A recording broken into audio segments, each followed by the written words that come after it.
I work in security at Disney World, the happiest place on earth. Typically, I wouldn't say where I work as obviously there are some pretty strict rules about things employees can post online, but I just don't think I can tell this properly without that context.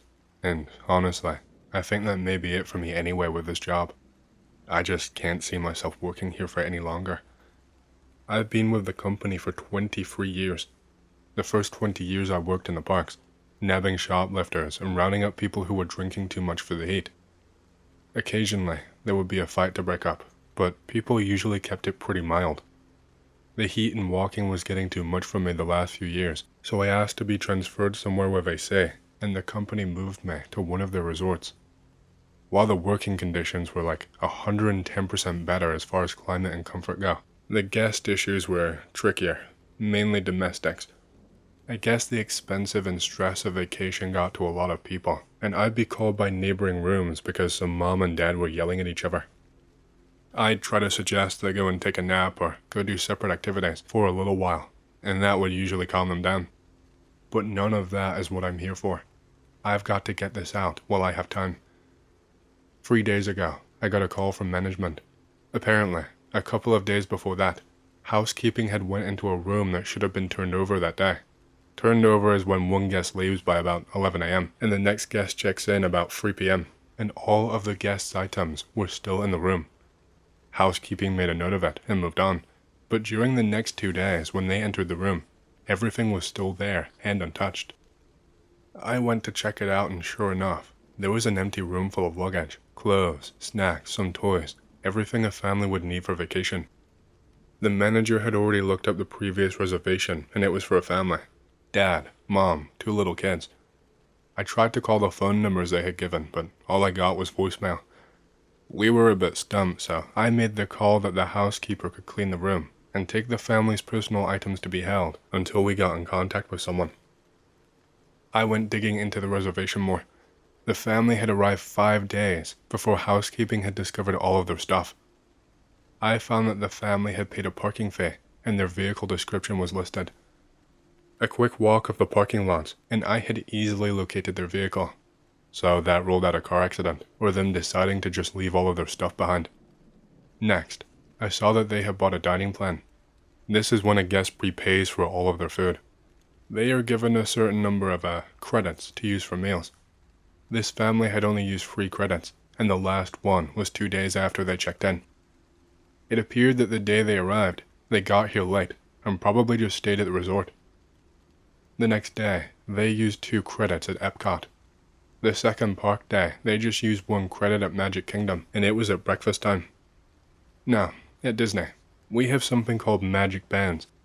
Magic Bands are worn by guests and act as a room key, park ticket, credit card, dining reservation payment, fast pass, a system used to bypass the lines, and more. It took some work, but I was finally able to look up this family's fast pass history. The day they went to Magic Kingdom, they had breakfast at a restaurant in the park, rode a couple of rides, and then rode their last ride, It's a Small World, around 11 a.m. Then nothing. Finally, it was time to bring in someone else on this. I called an old co-worker at Magic Kingdom and asked him to pull security footage for It's a Small World at the time they rode it, and I made my way over there.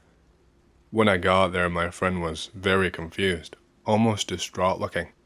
He showed me what he found. There's usually a camera in the direction of where rides load and unload. The footage showed them scanning their bands to use fast passes for the ride and boarding the ride.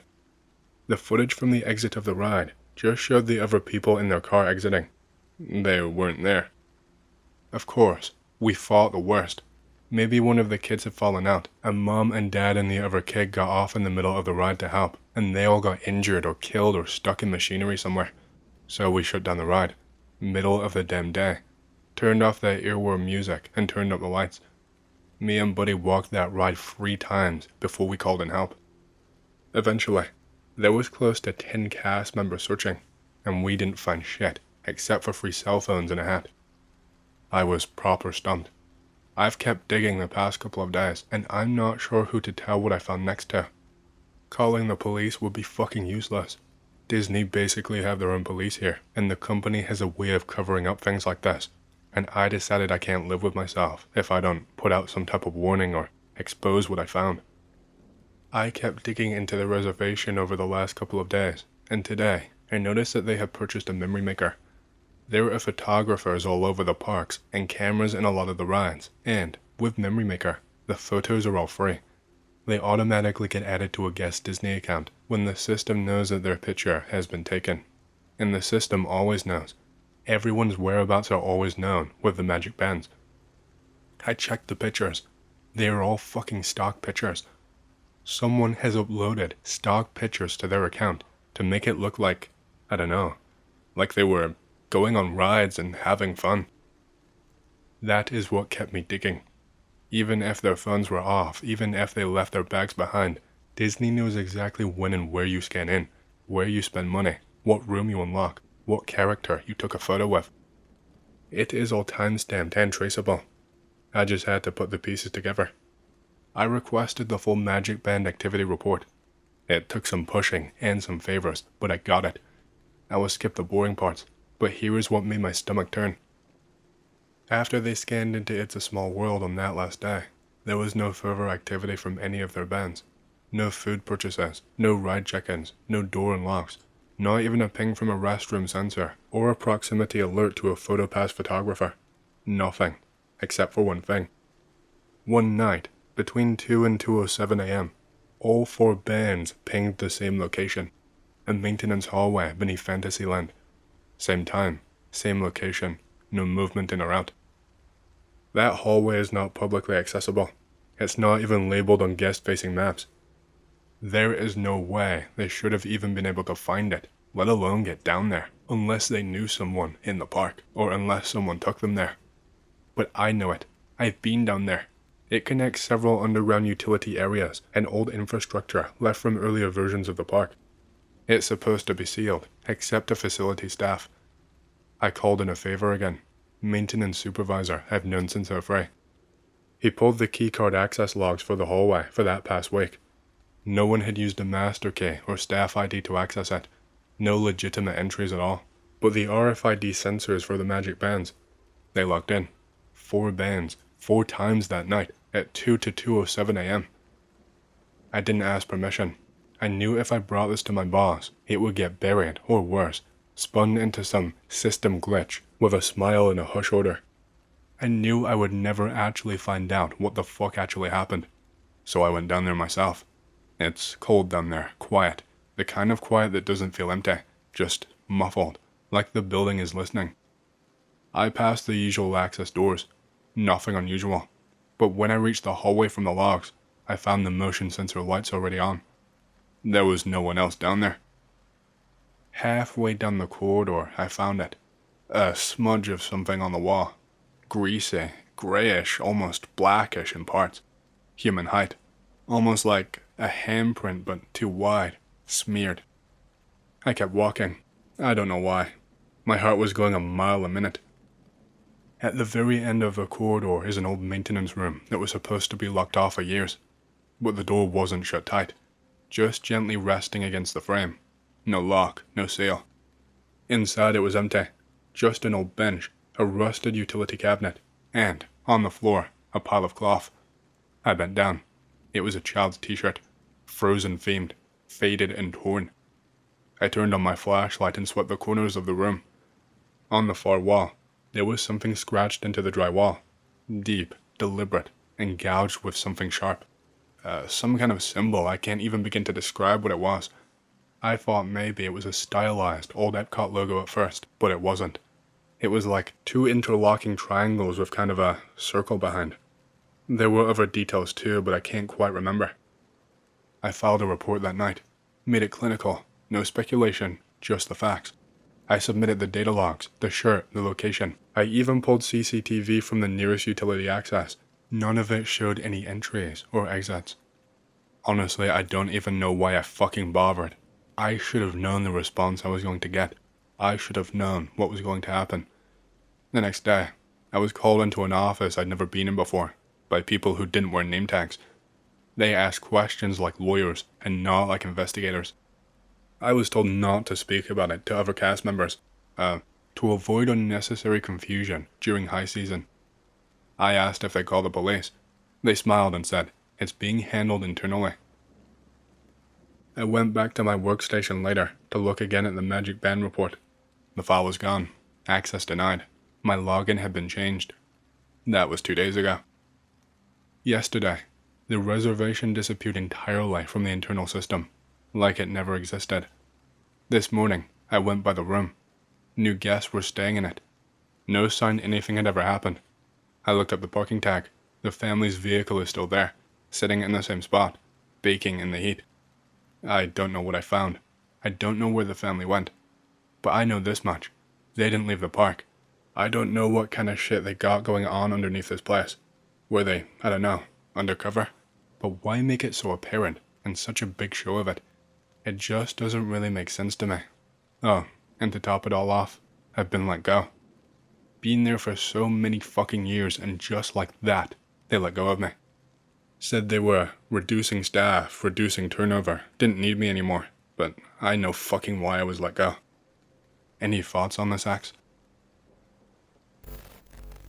About 120 miles offshore in the mid-Atlantic at night, I watched a UFO crest the horizon, and it was above us within seconds. It was an indistinguishable shape, being at night during a new moon, but I could make out that something was up there, and was almost pulsating an oily sheen type of color. It made a 110-degree-ish turn, and was gone back over the horizon in seconds. My good friend is one. He'll get to some stories if you get a few drinks in him. Best stories ever, completely hilarious guy. But there was one night when we were alone. Everyone had gone home, maybe 4 a.m., still drinking a bit, and he told me a doozy. He asked me if I believed in aliens and UFOs and stuff like that. I said yeah. He said good, because that shit is real, man. Proceeds to tell me about how his destroyer, he wasn't on a carrier.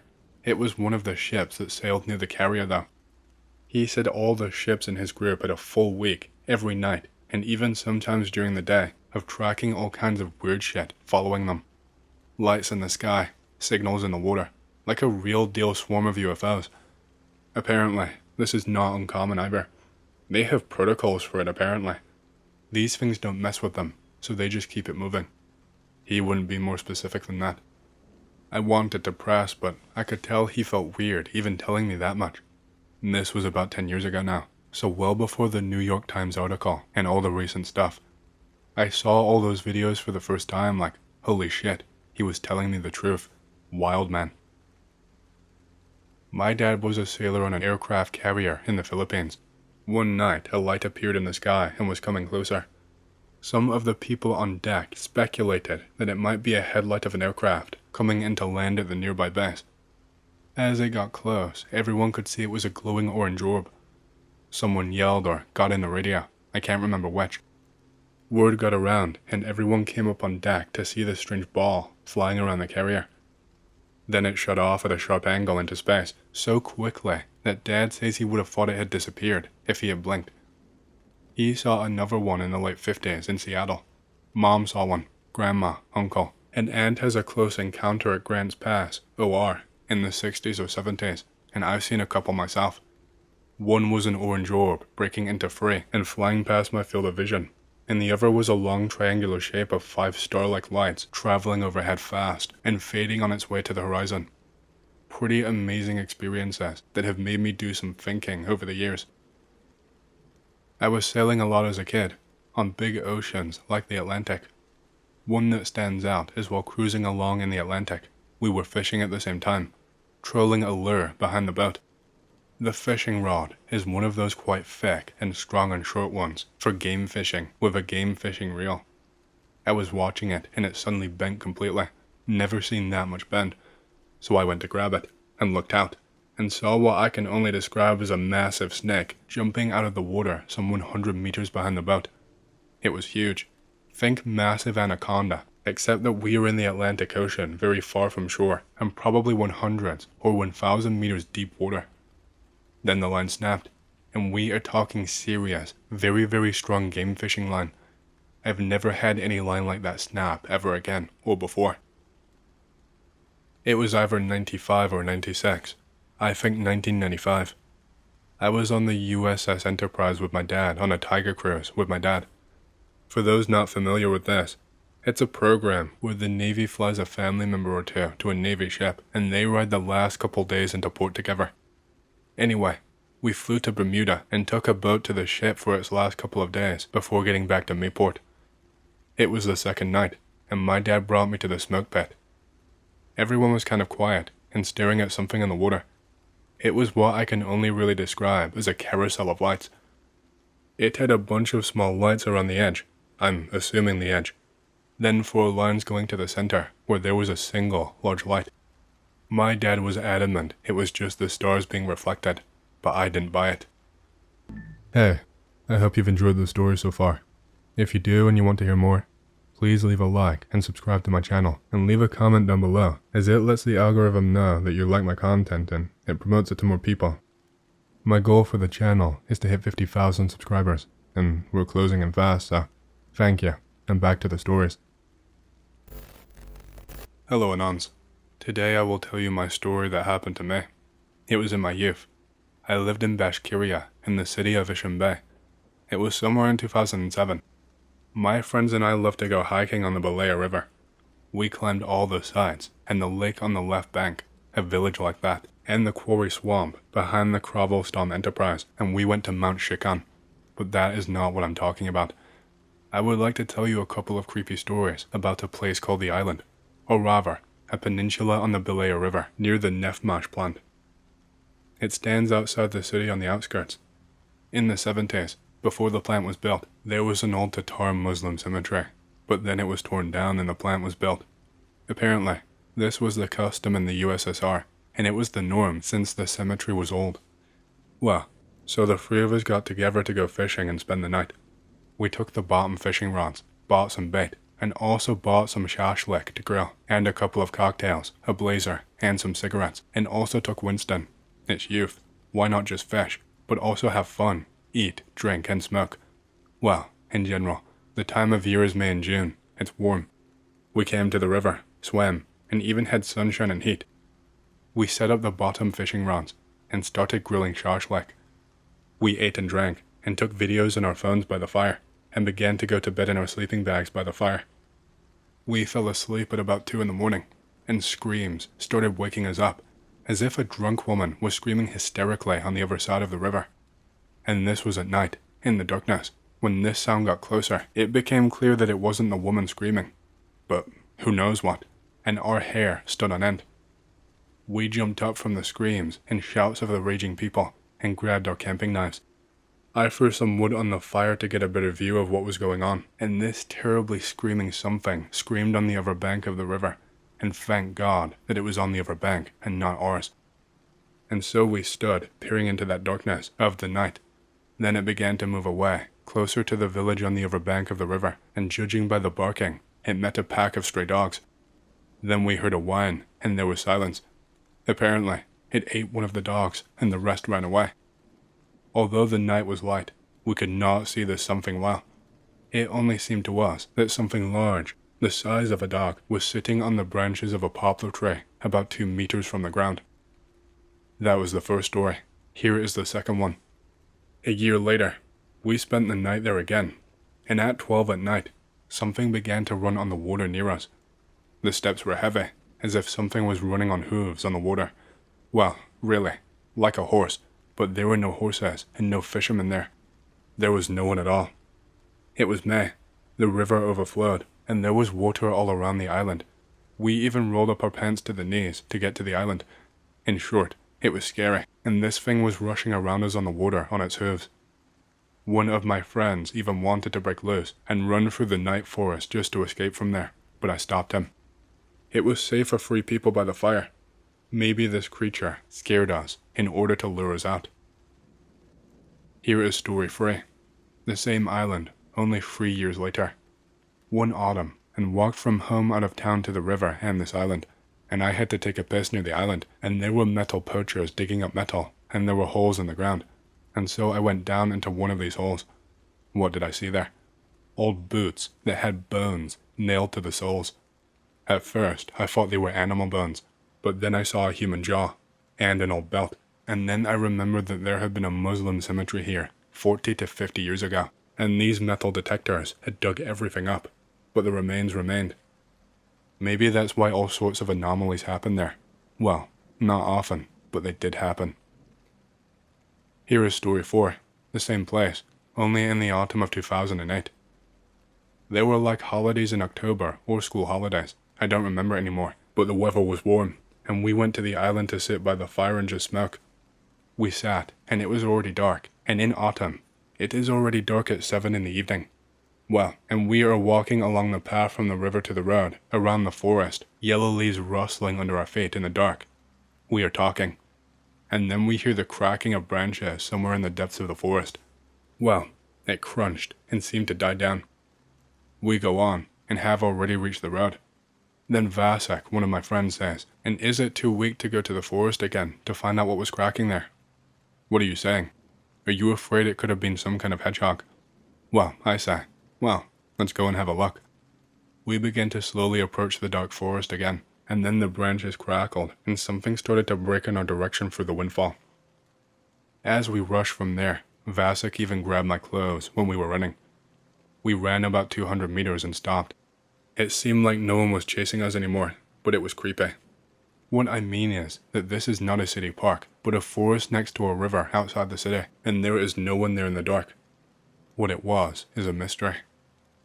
Final story I have from this place. Year 2010, it was also summer. Same island. It was dark, sat by the fire, and then in the river something banged, as if a log was thrown.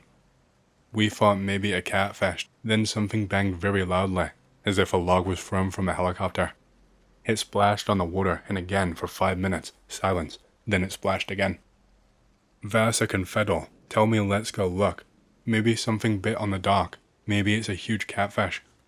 Well, I say let's go. We took flashlights, and walk in the night to the water. There is a light fog over the river, but it is warm. Well, we approached, no bang, and nothing happens. We stood, and were about to leave, when Fedel took a rock and threw it 10 meters into the river. Plop, the stone gurgled, and then about 5 meters from us, a huge grey something banged from under the water, either with a tail or something else. As we rushed out of there, Fedel tripped, fell, and the flashlight rolled on the ground like in the movie. I ran up, grabbed it, picked it up, and we ran to the fire. I don't know what it was, maybe a catfish, but then if it was, it had to be at least 2 meters. Such a large fish has never been found in the river. To this day, these cases are a mystery to me, but then I realize that mystical phenomena are present in this life, although they do not happen often. Friends also told me that in the darkness there on the island, in the forest black, shadows flashed, but I myself did not see these shadows, but I saw and heard everything else. It happened one summer in 1975, when I was just 10 years old. We lived on the edge of our small town, a place with maybe 2,000 people, if you counted the cows. My dad worked at the lumber mill, and my mom stayed home. I spent most of my days riding my bike, exploring dirt roads, pretending to be a stuntman, a cowboy, or someone bigger than myself. That day started out ordinary. After breakfast, I went over to my friend Tommy's house. We played in his backyard, traded baseball cards, and argued about whether Superman could beat Spider-Man in a fight. As the afternoon light began to fade, I set off to ride home. It was past 5, the air heavy and sticky, with the sun dipping low and casting long shadows across the fields. My ride home was about 2 miles along a quiet road, with trees on one side and barbed wire fences on the other. I liked the pace, but that day something felt off. About halfway home, I noticed a truck behind me, an old, rusty grey Ford or a Dodge. I heard its engine before I saw it, a low, steady growl, not in a hurry. I glanced back and saw it cresting a hill, just far enough away not to worry me, but it didn't pass, it just kept following. I slowed down, hoping it wanted to get by, but the truck matched my pace. When I sped up, so did it. There was a patch of woods up ahead where the trees thickened. I sometimes cut through there to take a longer route home, but that day I had not planned to. Still, when I saw those woods, I knew I had to get off the road. I turned sharply, the tires sliding on loose gravel. But I caught myself and darted into the narrow, rough path. The truck stopped on the road, didn't follow. I didn't look back. I dropped my bike as soon as I was deep into the brush and ran further, my breath burning and my legs scratched by twigs and thorns. I didn't stop until I found a fallen tree and crawled under it, pressing myself against the cool dirt. I waited. Minutes turned to an hour, listening. The forest seemed alive, shadows moving without wind, leaves crunching nearby. I held my breath, but thankfully no one came. Eventually, the woods went quiet again, with only the cicadas humming as usual. I knew I couldn't stay hidden forever. When night began to fall, I crept out, still crouched low, scanning the road. The truck was gone. My bike, though, where I left it, it was gone too. The grass was flattened where it had fallen, but no sign of the bike remained. No tire marks, no broken parts, just gone. I stood frozen, part of me wanting to call out, but I didn't know who would answer. I started walking home, the road feeling longer than ever. Every rustle in the woods made my heart jump. Every shadow seemed to watch me. I didn't run, just kept moving until I reached our porch. My mom was outside, calling my name. When she saw me, she ran over, eyes wide, hugging me like I'd been missing for days. I didn't tell her everything. I just said I got lost and walked home. That night I didn't sleep. I stared out the windows, waiting to see that truck again, but it never came. The next day, I told my parents I was going to Tommy's, but instead, I went back to that road, searching for my bike in the woods. It was gone, completely vanished. My parents bought me a new bike later that year, but I never took that route again. I never even told Tommy the full story. Life went on. I grew up, left that small town after high school, moved north for college, and built a life in New York City. But I've never forgotten that night, that truck, or the silence that chased me. Sometimes I wonder who was driving it, why they didn't try harder at what they wanted. Maybe it was just a bored local trying to scare a kid, or maybe something worse. I guess I'll never know. I'm from the Jones Chapel area in Coleman, Alabama. While growing up, my family and our neighbors swore that there was a creature called the Black Thing, a man-like creature covered in hair with long arms. It would whistle and approach my mom and her siblings. I've seen pictures of its footprints and heard something howl loudly as a kid. My dad and a few other people who married into our family swear they have also seen it. Some of them have divorced my family members, including my dad from my mom. They still insist it exists, so it's not just some family jokes that the older people play on the kids. Why would you continue telling a lie as part of a family legend when you're no longer part of the family? Doesn't really make sense. I'm 36 now. Even one of my uncles on my dad's side said he saw it when he was with my dad one day. I'm at the age where I could be told the truth if it were some kind of joke played on my younger cousins. Different people have told the same story and got all the details right, like a camping trip where it appeared, or a day spent working in the garden when it tried to snatch one of my aunts as a child. One story involves a sleepover where my mom and her friends heard something at the window, scratching and whistling. They thought it was my uncle playing a joke, but he came into the room when everyone started screaming. As my mother tells it, they think it learned to whistle because my grandpa was always whistling around his farm, trying to lure one of my aunts or uncles away. It smelled really bad, and this is one of the details everyone always mentions when asked about it. It's really terrifying as a kid to hear about it. People have come from all over the country to hunt it and have found footprints and long, coarse hair on trails.